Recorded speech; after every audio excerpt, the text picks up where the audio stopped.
जय श्री राम, जय माता दी। आप सभी लोगों का आप ही के चैनल माँ आदिशक्ति एस्ट्रो एंड मेडिटेशन में हार्दिक स्वागत है। आज मैं आप लोगों के बीच में एक हनुमान जी महाराज का सबसे शक्तिशाली, बेहद पावरफुल और विध्वंसकारी पाठ, जिसे हम बजरंग बाण बोलते हैं, उसकी संक्षिप्त में जानकारी देने के लिए आया हूँ। इस पाठ से हमें क्या लाभ है, क्या हानियाँ हैं और किस तरीके से, कब और कैसे, क्यों करना चाहिए, ये सारी की सारी चीज़ें और इसके अनुभव क्या होते हैं, वो सब मैं आपको बताऊंगा आज। रामदूत अतुलित बल धामा, अंजनी पुत्र पवन सुत नामा। जो राम जी के दूत हैं, साक्षात अंजनी के पुत्र हैं, शिव जी के अवतार हैं, पवन के पुत्र भी कहलाते हैं हनुमान जी महाराज। इनका ये पाठ बेहद शक्तिशाली है और विशेष कठिन परिस्थितियों में ही हमें करना चाहिए, क्योंकि कठिन परिस्थितियां मतलब मरने जैसी परिस्थिति या हमारे परिवार पे इस तरीके का कोई संकट आ जाए तो ही हमें इस पाठ का जाप करना चाहिए। क्योंकि इस पाठ में हनुमान चालीसा में तो सिंपली मतलब सौगंध वगैरह नहीं दी जाती है, हनुमान जी को शपथ नहीं दी जाती है, लेकिन बजरंग बाण के अंदर शपथ दी जाती है, सीता माता की शपथ दी जाती है, राम जी की शपथ दी जाती है। तो बेहद सावधानी रखनी पड़ती है इस जाप को करने में, इस पाठ को करने में। क्योंकि इस पाठ की एक दो लाइनें मैं आप लोगों को बीच में बताना चाहूँगा। भूत प्रेत पिशाच निशाचर अग्नि बेताल काल मारी मर, इन्हें मारो तो शपथ राम की, राखो नाथ मर्जाद नाम की। राम जी की शपथ देके हम अपना कार्य करवाते हैं। तो स्वाभाविक सी बात है कि हमें मनोरंजन के लिए या फिर किसी भी इनकी शक्ति को आजमाने के लिए या फिर ये देखने के लिए कि हनुमान जी वास्तव में ताकतवर है या आते हैं या नहीं आते हैं, इस तरीके के लिए हमें बजरंग बाण का पाठ नहीं करना चाहिए। विशेष परिस्थितियां होने पर ही इस जाप का पाठ करें, कठिन से कठिन परिस्थिति। आप लोग समझ रहे होंगे मेरी बात को। अब दूसरा सवाल कि कौन से दिन करना चाहिए, तो मैं आपको एक ही सजेस्ट करूंगा कि ये पाठ या तो शनिवार के दिन करें या फिर मंगलवार के दिन करें, कि इन दोनों ही दिन हनुमान जी का ये पाठ बहुत कारगर होता है और सीधा हनुमान जी के पास ये जाप पहुंचता है। अदर डेज में भी पहुंचता है वैसे, लेकिन अदर डेज में इसका थोड़ा महत्व कम रहता है। ब्रह्मचर्य का पालन तन मन दोनों रूप से करना चाहिए हमें, मन से भी तन से भी। और चौथी जो इसकी मेन इम्पोर्टेंट बात ये होती है कि इसके जो अनुभव होते हैं हमें, वो सबको अलग अलग प्रकार के होते हैं।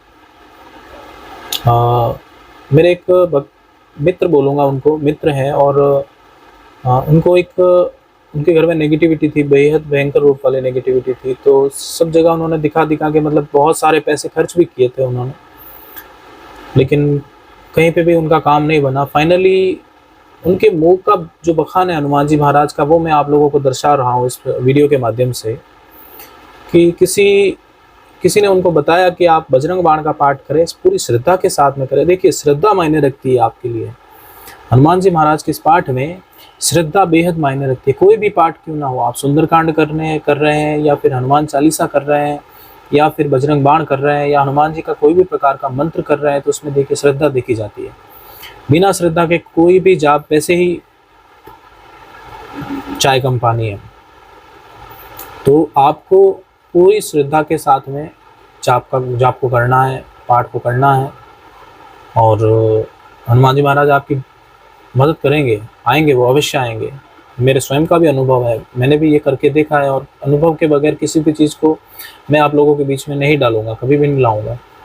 तो मैंने भी इस चीज़ को परखा है, आजमाया है, और उसके बाद में मैंने इस चीज़ को आप लोगों के बीच में रखा है। तो उनके घर की नेगेटिविटी इतनी भयंकर तरीके से थी कि मतलब कहीं पर ठीक नहीं हो रही थी। फाइनली उन्होंने ये डिसाइड किया कि हमें बजरंग बाण का पाठ करना चाहिए। तो उसके लिए उन्होंने तेल का और घी का एक दीपक लगाया, या तेल का समझ सकते हैं या घी का समझ सकते हैं, दोनों में से आप एक भी लगा सकते हैं। तो हनुमान जी महाराज का पाठ स्टार्ट किया और संकल्प के साथ में, संकल्प लेकर हमें ये पाठ करना चाहिए। जैसे 21 पाठ का, 51 पाठ का, 101 पाठ का, 21 दिन का, 11 दिन का, 21 दिन का, 41 दिन का, इस तरीके से हमें ये पाठ करना चाहिए बालाजी महाराज का, बजरंग बाण का। तो उन लोगों ने किया और नेगेटिविटी थी तो 60 और 70% के बीच में उनकी नेगेटिविटी डाउन हो गई।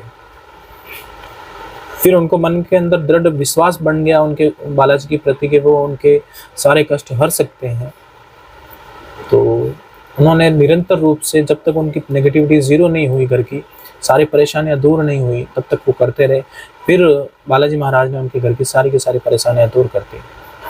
तो सबसे पहली चीज़ तो कठिन परिस्थितियों में आप इसका जाप करें। दूसरी चीज़ परहेज़ है बालाजी महाराज के, वो आप पूरे रखें। तीसरी चीज़ ये कि आप वार का ध्यान रखें, मंगल और शनिवार हो सके तो आप बालाजी के मंदिर भी जाया करें और वहाँ भी उनको राम स्तुति वगैरह सुनाया करें। तो बजरंग बाण को शुरू करने से पहले भगवान श्री रामचंद्र जी की 108 बार उनके नाम भी लेना चाहिए, एक माला करनी चाहिए और ख़त्म होने के बाद में, पाठ समापन होने के बाद में ओम राम रामाय नमः, ओम राम रामाय नमः की 108 बार जाप भी करना है आपको। तो आशा है आप लोगों को ये वीडियो पसंद आया होगा। तो कमेंट में जय श्री राम ज़रूर लिखें और बालाजी का जयकारा लगाते रहें और उनकी भक्ति करते रहें। बालाजी महाराज आपकी ज़रूर मदद करेंगे और सभी के दुख जरूर हरेंगे। जय श्री राम, जय बालाजी महाराज, जय माता दी।